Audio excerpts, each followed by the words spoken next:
What is going on, YouTube? It is LordZhangFei bringing you a really cool character today. It's going to be my version of a necromancer assassin hybrid here. Already got a room up that I've already been playing in. So the assassin has a couple interesting skills. One of them being dragon flight, which you teleport and kick the enemy. That's a pretty cool skill, especially when you factor in having revives. Without any form of teleport, revives are just kind of all over the place, and they're kind of shitty, which kind of forces you to use Enigma, especially if you are not a necromancer, because having eternity or another weapon that gives you revive charges, there's no way to teleport without using a teleport amulet, and those kind of suck. So we basically have a teleport skill that's going to group all of our revives together, and that's going to come in handy a lot. And the other skill is going to be Death Sentry, which has its own corpse explosion, just like the necromancer. It's almost like the assassin and the necromancer are two peas of the same pod in a sense. So we're going to go ahead and showcase this hybrid character here. You'll notice 666 hit points. That is all we need, because we are going to be taking a pounding. This character is built to just not take damage, and I'll go over that when we show over the gear. So obviously we have quite a lot of strength, quite a lot of dexterity. I just kind of split them up half and half. You do get a little more damage with strength, but of course I do need the attack rating because we have practically none, even with that much dexterity. That's also going to put us at max block 2, which is going to help out. I did put 40 points of vitality, and with the charms and a couple gears, I have that as life. It does add to 666. You'll notice our resist are super in the dumps, and that is because we are going to be using these fade claws, plus 6 to each claw. That is awesome. Plus 12 to fade by having these on your secondary. This is kind of how I roll with the character. With the fade, we are going to be at level 38, level 40 with the teleport amulet on, which is going to put us at 99 damage reduced, because of course it is 1 damage reduced per level, and with all of our gear here. Now, why do we have 99? Because you're thinking it stops at 50, and of course it does stop at 50, but with curses like Decrepify and Amplify Damage, we can stack more damage reduced to combat that. And that's going to come into handy a lot, because I do play with this character in the Chaos Sanctuary, and you are amplified damaged all the time. So with the plus 99 damage reduced that we have, that's going to almost completely nullify the Decrepify damage boost that they would get, and half of the amplified damage, making it to where we're not taking that much damage. We do of course have an eternity for the weapon here. Gonna have that for the revive charges, but it also comes with some other cool stats that are gonna help out our kicks in quite a lot here, because we do kicks as well. I should probably go over the skills before we get into the items. So we do max out Death Sentry, Lightning Sentry, Charge Bolt Sentry.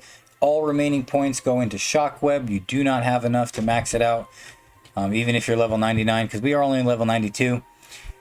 We max out Fade, and then we have enough to get this to level 18 without the teleport amulet, which is how we're going to play.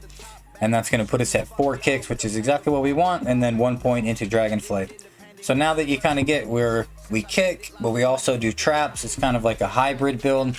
Our damage isn't the craziest, but that's okay, because we don't need it to be. We're going to be right in the mix, never dying. Let me show you how that happens. So Eternity, like I was showing, we do have the Vampire Gaze.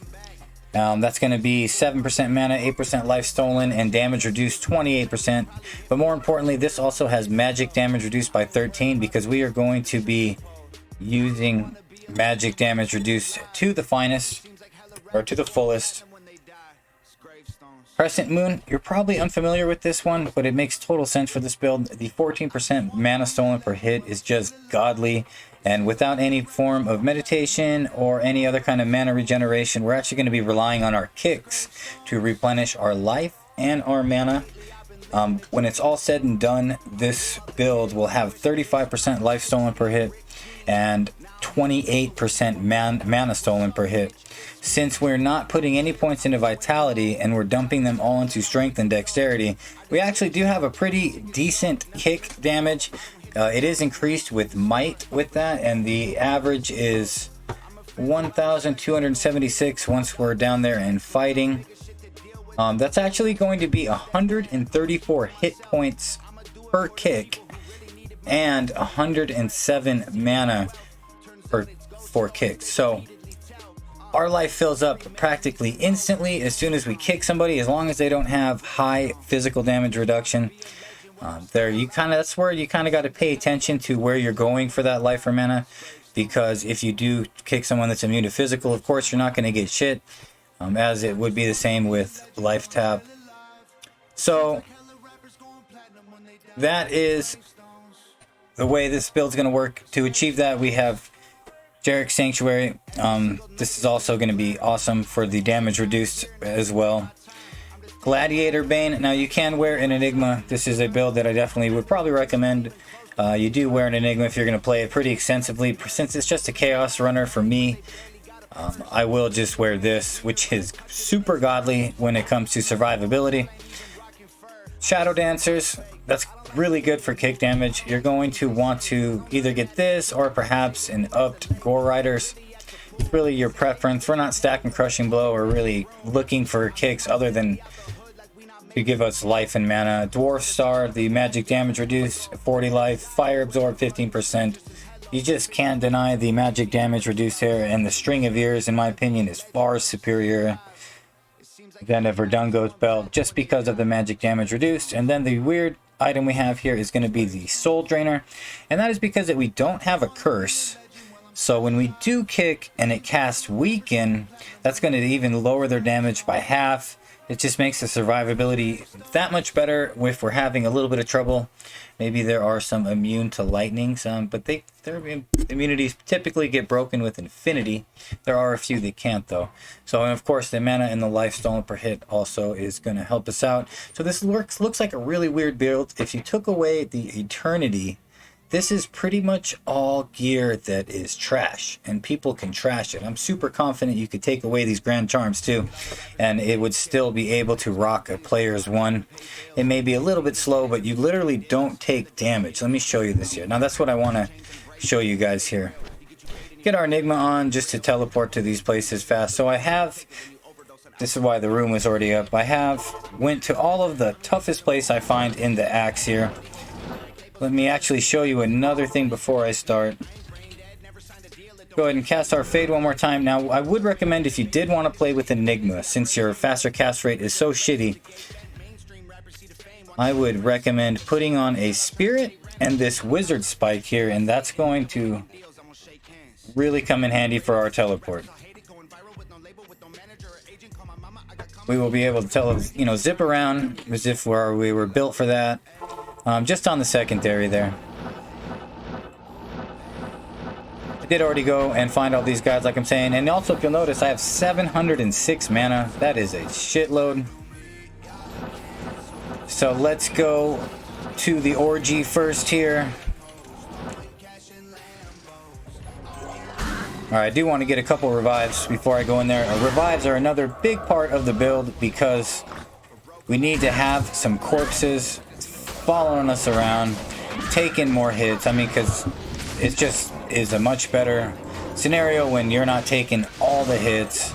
So we'll get a few of them. Here we go. We'll use that dragon. Oh, almost forgot to. So of course, I'm not going to be switching like that when I'm really playing. I'll either play with Dragonflight or not, but just to showcase the real build here, we'll teleport right to Andariel.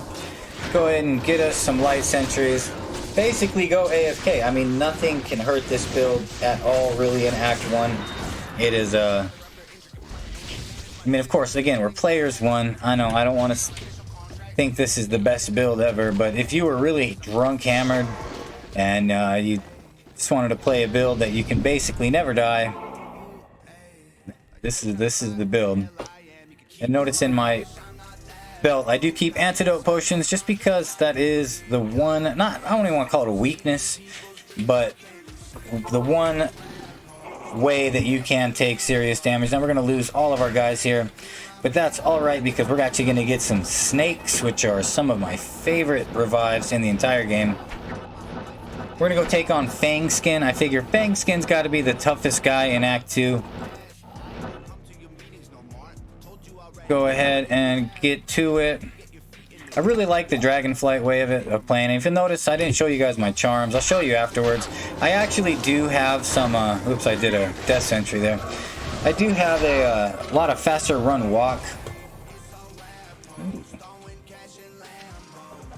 Not ethereal, want nothing to do with it. So this is when that, see, this is exactly when that teleport amulet's gonna come in handy. You know, it'll take me so long to walk over there. There we go. Hello, guys. They're like friendly snakes now. You know what I'm saying? They're very friendly. They're giving you like kisses on the cheek. Let's see how Fangskin does. I haven't actually been down here against Fangskin. I know he hits like a motherfucker though. Where's he at? There he is. Here we go. Alright, here we go. Fangskin, AFK. I mean, no damage. I didn't think I would. He's kind of a punk. Though I will say though, I watch this guy, man, Logical Links. If you never checked him out, he's got some really cool videos. And he does these single pass runs where he just plays and whatever items he finds, he keeps. You know what I mean? Get a couple more of these guys. And, man, Fangskin has really got him pretty good on a couple good builds. So, I didn't think that would be challenging. I didn't even have my other thing on.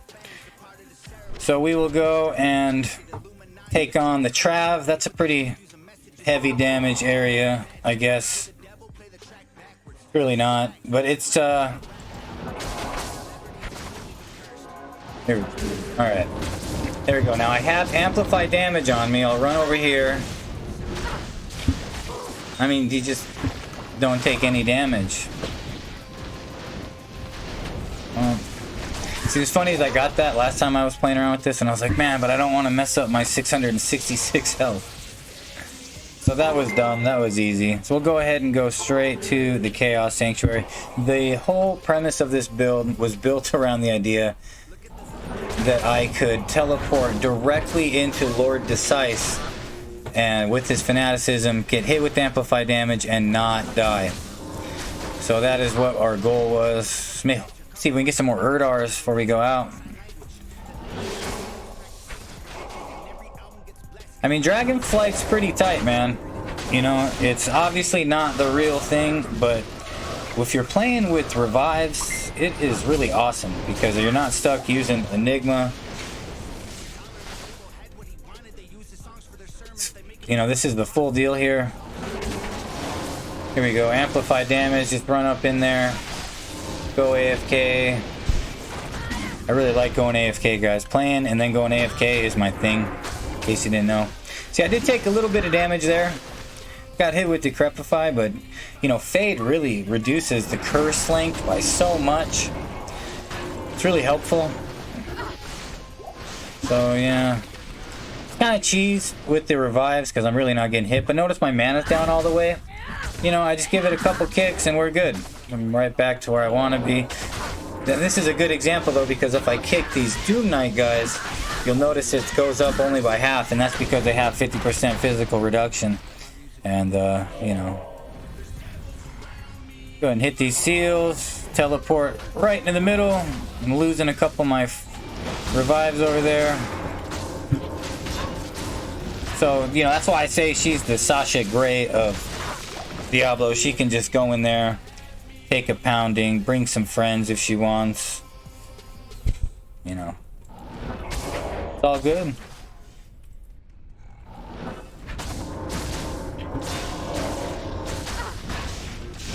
So here we go. We're gonna go up to Lord Decise. I'm gonna get some of these guys. Look at all those rejuves. It's funny when you're always looking for rejuves, they never fall like that.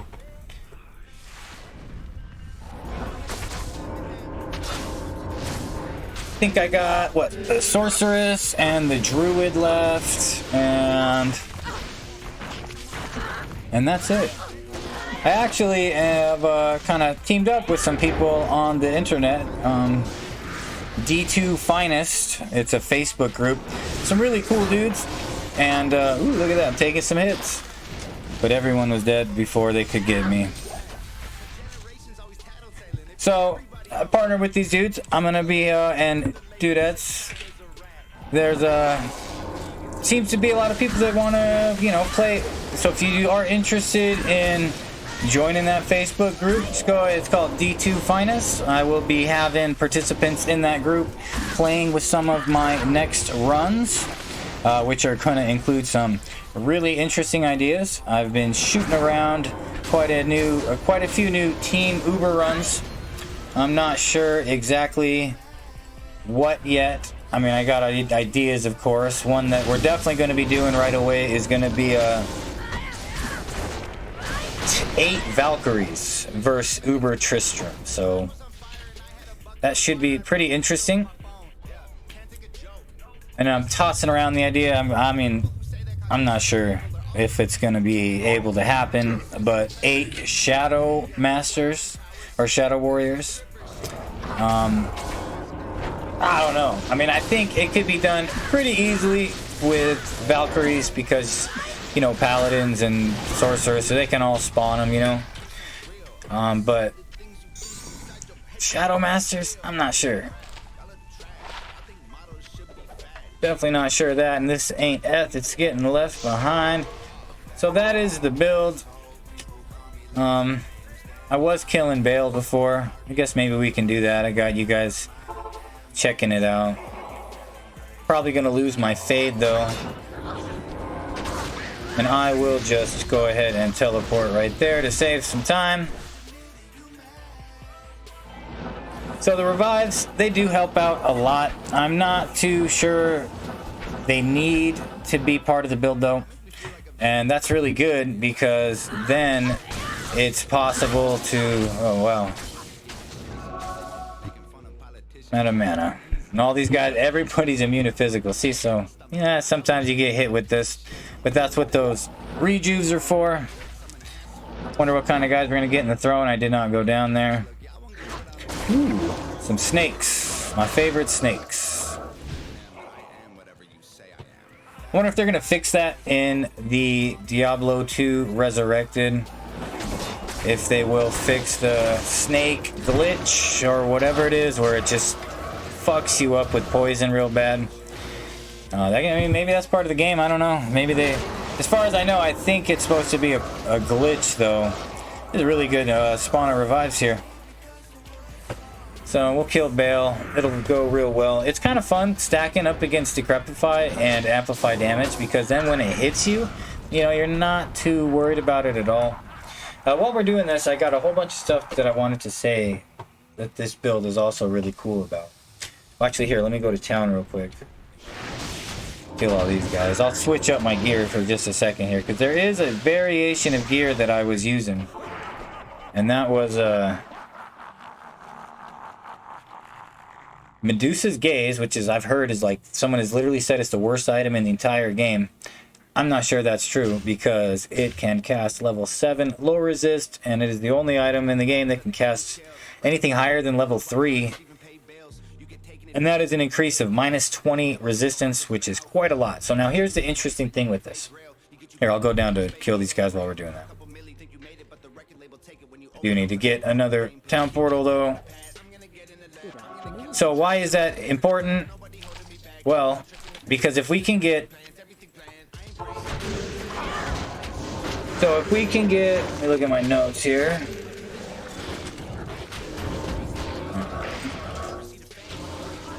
So if we can get Conviction and low resist, it's a minus 136 resist. Which, of course, it can only go up to minus 100. Yeah, I get that. But if someone had some resistance like 50, you know, we're stacking against that now.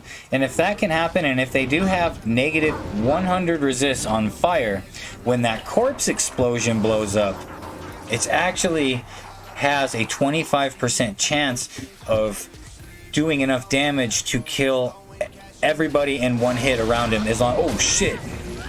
Woo, see that? Oh man, my guys were all spread out. I didn't teleport, and I got all those Venom Lords on me at once. Almost died. That's where that minus 50% extra damage reduce could come in handy. You know, I mean, that was a crazy amount of damage. That's what the juves are for, though. I don't know how many I drank right there. Let's see if that's it.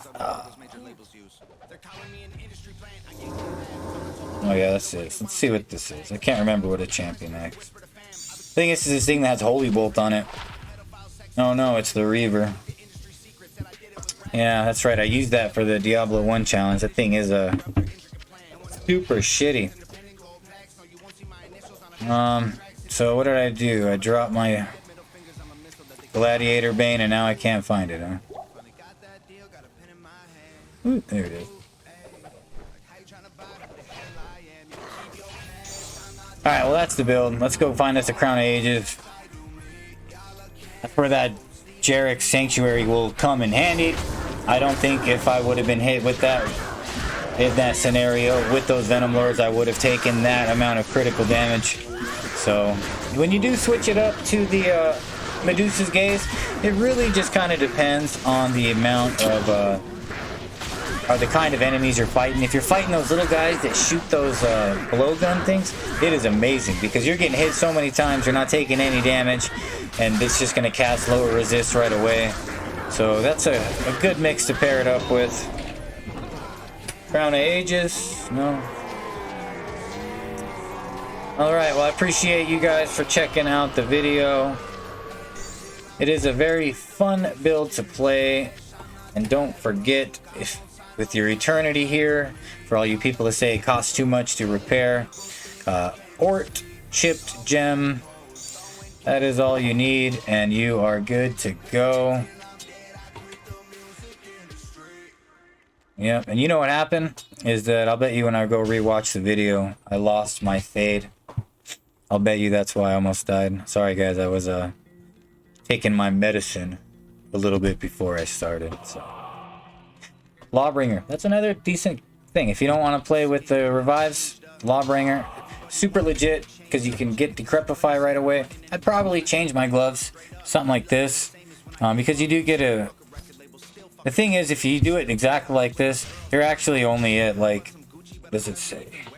I have it written down. 4.8 attacks per second, and then you do have the 15% increased attack speed jewel. That's actually going to increase it up to like 5.95, so it is pretty significant. But since kicks are really like not what I'm trying to do with this thing, and it's really just traps, and kicks are used for healing and mana reasons, I think it's just better to have the more safety. But that's enough. If you want to try to kick it old school, or not old school, but new school I should say, use this bone armor. That's pretty fun. You do get the 176 or 106, whatever it is, damage reduction at the first. But either way, take it easy. I totally forgot to tell you how much magic damage reduce it was. I'm sure no one's watching this far into the video, but it is 106 magic damage reduced and 33 physical damage reduced, which is a total of 139. And due to the MDR PDR overflow system, any kind of physical damage that we take that is spectral or enchanted with some sort of elemental damage, that overflow will affect it, and that's exactly how we're not dying. I might have wanted to say that before I got out of here. So take it easy guys, I'll see you on the next video. Peace.